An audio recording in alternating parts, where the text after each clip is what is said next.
Hey science fans, welcome along. Okay, so you should have all got your paper. This is a little walking, talking mock just on the topic we've done because I thought it combines two skills of going through the paper, but also checking your understanding in the assessment. So these are mostly decay items, but there are other linked combined items as well, based on the questions that I gave you. So have your questions ready, have a different color pen, mark them, and you can either do mark how you go, but also I would annotate extras on there. So I'm going to start with different types of questions as well, different keywords, command words, and we'll just go through how I would answer or how an examiner would expect you to answer these questions. Okay, question one's really simple. So this is going to be on a foundation type paper, or it'll be a first question because it's kind of the lower level of select the correct answer. Okay, so this question is about what happens during decay.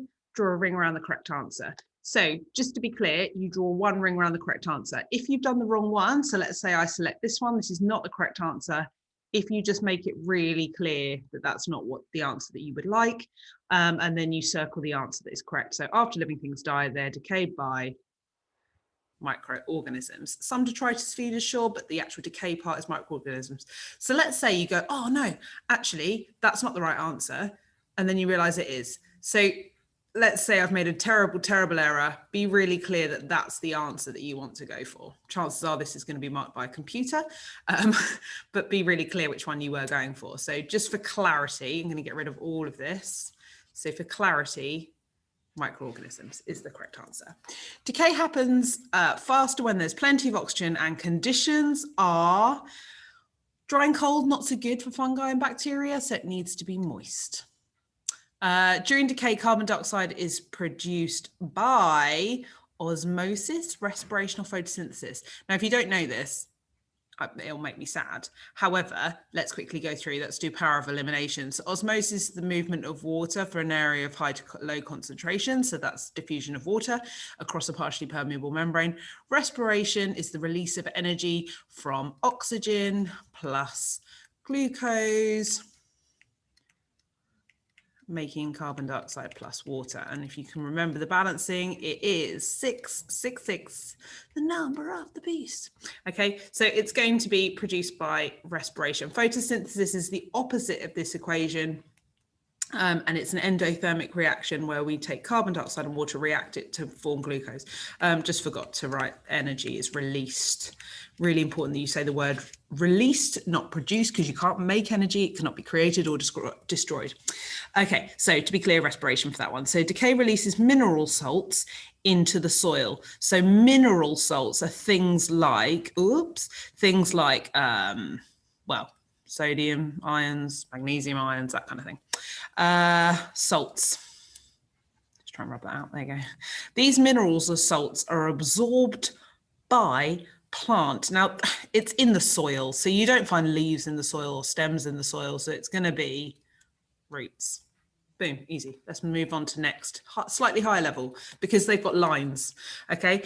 One thing I do tell students to do is always look down the right-hand side at the numbers, because they might say something like, add something onto the diagram, but there's no line. And so students often forget to do that because there's no line, because they look for lines. Don't look for lines, look for marks. Okay, so the diagram shows how the gas from a decaying plant and animal waste can be collected. Now, you might never have seen any kind of setup that looks like this. That's fine. So we have got someone putting waste, vegetable and animal matter into this big pit of decaying waste, and it's collecting gas and the gas is coming out. The completely decayed waste is removed by this person here. This seems like fun. So the diagram shows how gas from a decaying plant and animal waste can be collected. Name the gas. This is a really simple command word. Name it. Name the gas collected from the decaying waste. Now, we know that decaying waste makes methane, so you could have CH4. You could have any kind of biogas. You could say natural gas, but generally any kind of things that decay produce methane and they produce biological gas. So biogas or natural gas would be fine. Ideally, write your answer methane. It's a biology paper, so you probably would still get a mark for that. It says accept the formula on the mark scheme, in fact. What can this gas be used for? Now, this is a link question. There's a couple of things. So things we know about methane is it's an alkane. So it can be used as a fuel. Other things that we know that it can be used for is that we can use it in the harbour process.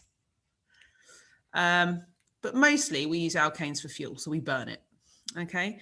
The decayed waste produce compost. What can that compost be used for? So again, these are all really simple questions. There's really no extensive command words. So it's what can this compost be used for? So generally, this is a common knowledge question. We use compost for fertilizer, we put it on soil, or we like improve soil. So it can be a soil improver. Anything on the mark scheme. So the mark scheme's got loads. As a fertilizer, it's a soil improver, makes the soil richer, improves plant growth. Anything to do with the fact that you put stuff in a compost bin and then you put it on plants. Next. Right. This is where we're going to get slightly better command words. Well, better, more complicated maybe. So a gardener investigates if turning over the waste in a compost heap makes the waste decay more quickly. So they've got a heap, turn it over occasionally.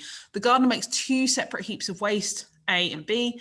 A, B, obviously, turns over the material in a heap every 2 weeks, does not turn over the material in heap B.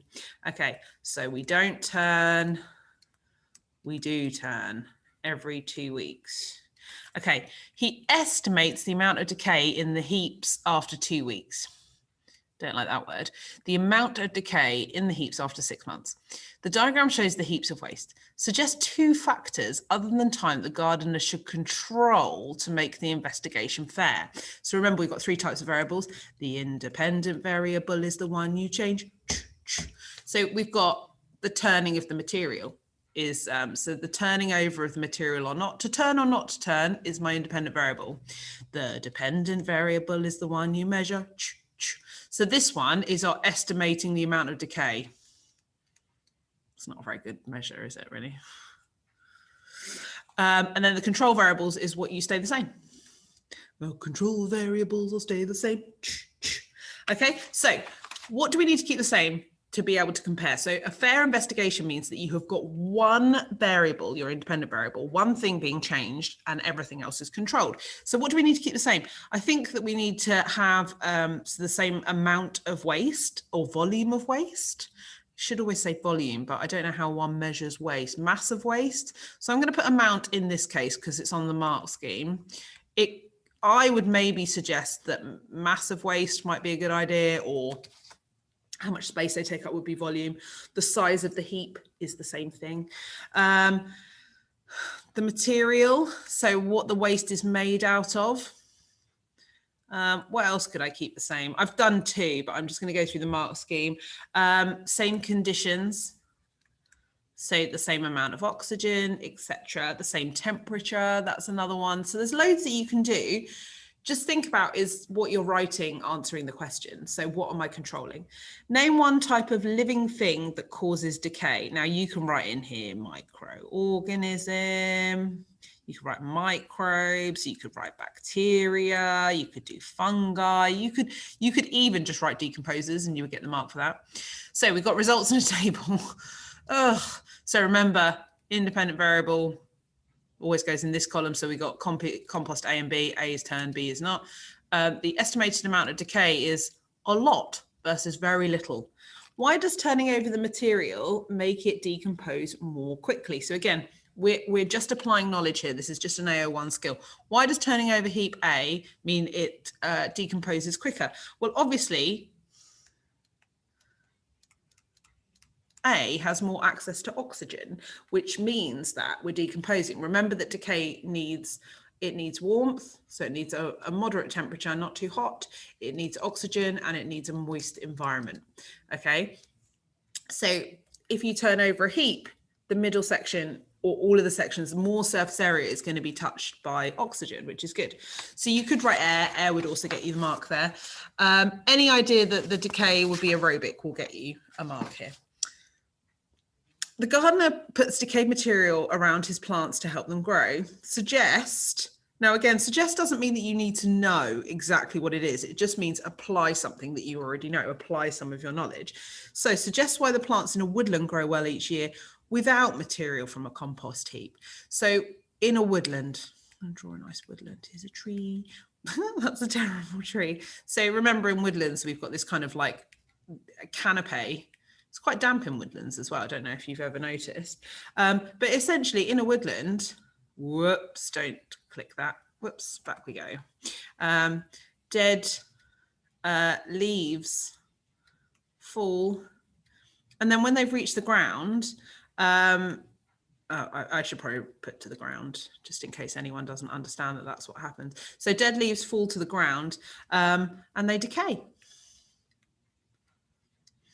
And therefore you have this nutrient recycled situation happening. So it says suggest why they grow well without material from a compost being added. So the dead leaves fall to the ground, 1 mark, and they decay 1 mark. This is worth 2 marks. So you only need to write 2 things. Anything to do with minerals naturally being recycled will get you a mark. Anything to do with fruits falling off and decaying, anything like that. So the idea that they're self-fertilizing really here is key. Okay, question number 4. So now we're getting into more suggests, really. I'm hoping that I've got a few more trickier ones. Describe and explain, which I do. That's good. Okay, I will put this one in here because it was about a bird that I didn't know what it was. I had to Google it, so I found it quite interesting. So most birds sit on their eggs to keep them warm until they hatch. Good, key stage 2 learning. Megapode birds, I've never heard of these before. And that's why this is good, because you're applying your knowledge to a new situation, AO2 skill. So megapode birds dig a hole in the sand, fill the hole with dead plants, lay their eggs on top of the dead plants, cover the surface with a thick layer of sand. And this is it, basically. So here's the hole, here's the dead plants, here's the eggs, and here's the sand with little air vents. So exciting. So the dead plants in the nest decay. The decaying process helps keep the egg warm for many weeks. Suggest how. So again, this is a higher STEM question because it's a completely bizarre example, and they want you to suggest three marks worth how this decaying process keeps them nice and warm. Okay, so what's going on? So the plants are decaying, which means that we have got microorganisms in that hole. So microorganisms are decaying the plants. And what do microorganisms do? They're respiring. And what does respiration do? I said it on the previous slide. It releases energy. So heat is released.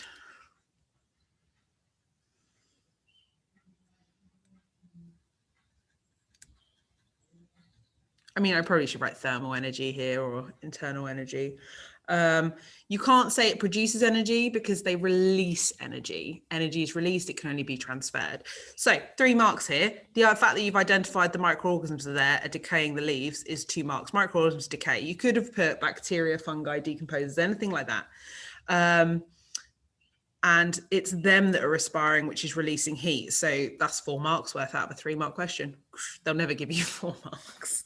Megapode birds open and close the air vents of the nest at different times of the day. Suggest reasons why it's necessary to open and close the air vents. For air to get in and out. Okay, so this is nothing new, but you need to make it more scientific. So how many marks is this worth? Let's move my face out of the way. Let's put me in the middle. There. So 3 marks worth. I need to say 3 reasons. Oh, wrong place. 3 reasons why they open and close the vents. So they allow oxygen in. Okay. And they need oxygen for a couple of reasons. So we need respiration for the decayers. I'm just going to write resp here for the decayers, but also respiration of the eggs, because the eggs are going to need oxygen because there's going to be some respiration going on in there. And also, if we've got respiration happening, we need oxygen to come in, but what do we need to go out? So we need CO2 to be released from the pit. Now, just going to go to the mark scheme. So the mark scheme has got like this huge section of things that you can say. This is why suggest is such a kind of gift, really, because as long as you link it to science, you can get away with a lot. So allows oxygen in, 1 mark. Microorganisms and the eggs need oxygen, 1 mark. For respiration, 1 mark.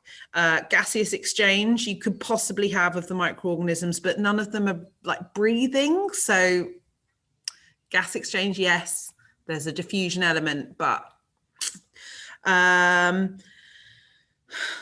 you could also say if you're opening them, it allows the heat to be released so it doesn't get too hot. That's actually a great answer based on what we wrote in the last one, that one down there. Okay, next one. The sex of a megapode bird that hatches from an egg depends on a temperature at which the egg is kept. Use this information to suggest why it's important for a megapode bird to control the temperature of their nests. I had such a great conversation about this. Lizards do this. Tortoises do this. Mr. Deaton and I went to a tortoise farm once. Don't know why. Yeah, we did. We bought a tortoise. And all of them were female because they were all incubated at a certain temperature. It's incredible. Like some animals, like crocodiles and stuff, will dig deeper so that they will have warmer or colder eggs, like at different depths. How can they decide whether they want male or female? Anyway, so use this information to suggest why megapode birds control the temperature of their nests. So the sex of the bird that hatches depends on the temperature. So why is that important? So if I was a megapode bird, I would probably not want all of one sex because then you're not moving on. So this links to Darwinism, having many offspring so that they can have fertile offspring. So it's only worth 1 mark, so don't go mad on it. But it essentially maintains a balance of sex. So you have an equal amount of males and females. So you have an equal male to female ratio so that you can produce more offspring. Clever. Right, this is where we start getting to the nitty gritty. We get into some explains now. We haven't had any describes actually. So I just want to quickly talk about, if you describe it, just tell me what you know. So quite a lot of those is like name, state, those kind of things. So a gardener wants to add compost to the soil to increase his yield of strawberries. That means amount of strawberries he produces. The gardener wants to make his own compost. An airtight compost heap causes anaerobic decay. So that means we are without O2. Explain why the gardener might be against producing compost using this method. So explain why. So you've got to say what happens if you produce compost in that method and why he would maybe not want to do that. I'm just going to get the mark scheme.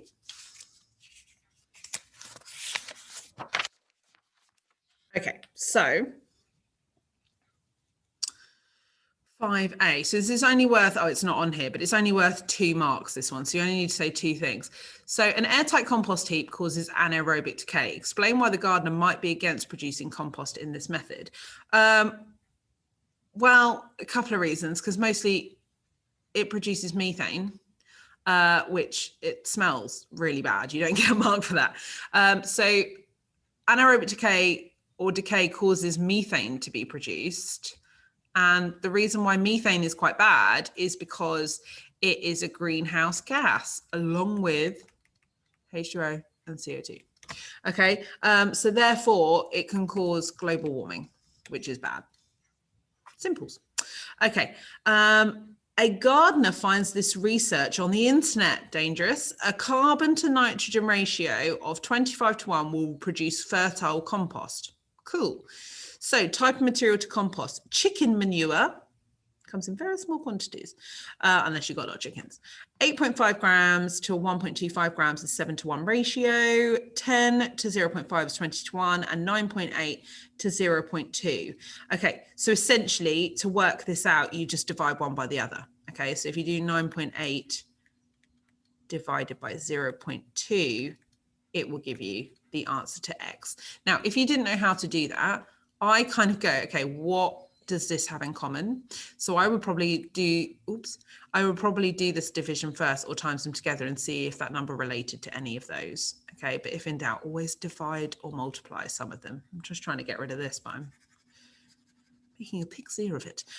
So the answer for this one, I think, is 98 divided by 2 would be 49 to 1.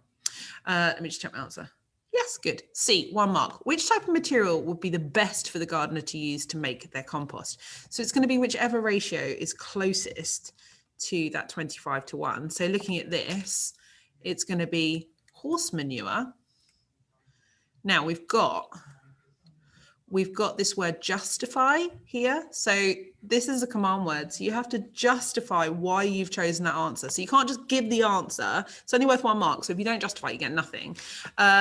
And I'm just going to write why, because it is closest to the 25:1 ratio. And that's going to give me my mark. Now, 6 mark answer. Organize your answer. Don't write too much. 6 bullet points. What a beaut. Okay, let's do it. It's an explain. So I've got to say why. Got to be clever about this. Some of the leaves from the strawberry plant die. The dead leaves fall off the strawberry plant onto the ground. The carbon in the dead leaves is recycled through the carbon cycle. Now, this is trilogy content that we haven't fully covered yet, but you did the carbon cycle in year 8. The carbon cycle is literally how carbon moves from one organism to another, to different stages. So if I eat a burger for lunch, I am taking in carbon from a cow and from wheat or whatever the bread roll's made out of. When I die, I become the grass. And then the animals eat the grass and they are eating my carbon, okay? Carbon cycle, you know this. I burn fossil fuels, carbon dioxide. That carbon dioxide absorbs into the oceans, or, dissolves, not absorbs, So let's go through this. So it says, explain how the carbon is recycled into the growth of new leaves. So essentially, what they want to know is, how do you go from dead to new strawberry plant? Okay, that's what they want to know in 6 points. Okay, so let's go from dead to new strawberry plant. So let's do bullet point number 1. Dead plant materials are decayed by decomposers or microorganisms. Okay. And then these decomposers, bullet point 2. I'm going to just put micros because it's shorter and I find it hard to write. Oh, I find it hard to write small with this. Microorganisms respire. Okay, which means that we have got O2 plus C12, C6, H12, O6 reacts to form CO2 and H2O. CO2 into the atmosphere. Now, we've got carbon dioxide in the atmosphere. How is that going to go towards the growth of new leaves? So my plant has died. Carbon dioxide has been, so the decomposers have decayed it further, and then that carbon dioxide has gone into the atmosphere. So the carbon dioxide is in the atmosphere. How's it going to go back into the plant to make new leaves? Photosynthesis. Plants photosynthesize.